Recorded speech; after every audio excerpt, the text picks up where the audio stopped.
বিঘ্ন বিনা সদ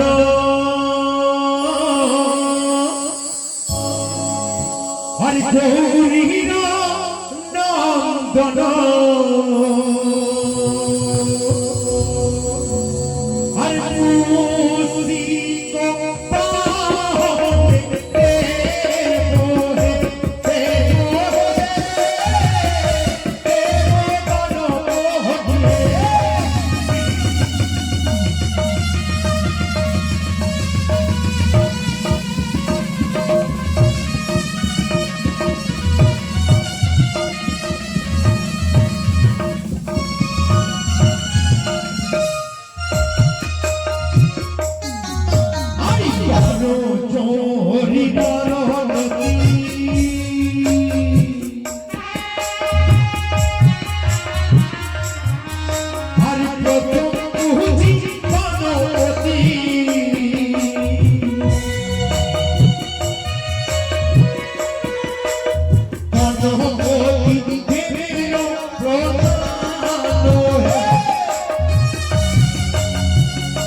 ছোট্ট সন্তানকে কোলে নিয়ে আমার হস্তে করেছে দান এবং দক্ষিণা।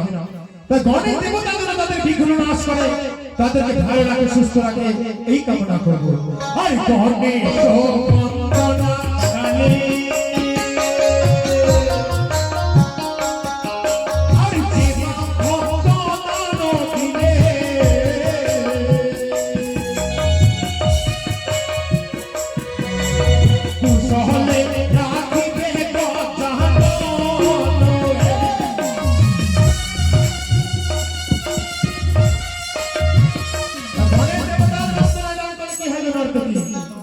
গণেশ বন্দনা জানে আমাদের যে বাধা বিপত্তি অর্থাৎ বিঘ্ন সেগুলো নাশ হয়। তাই তো বিঘ্ন হন্তা বলা হয় গণেশ দেবতাকে। আর গণেশ দেবতার মাতাকে জানো? বলি মাতা যার হয় পার্বতী।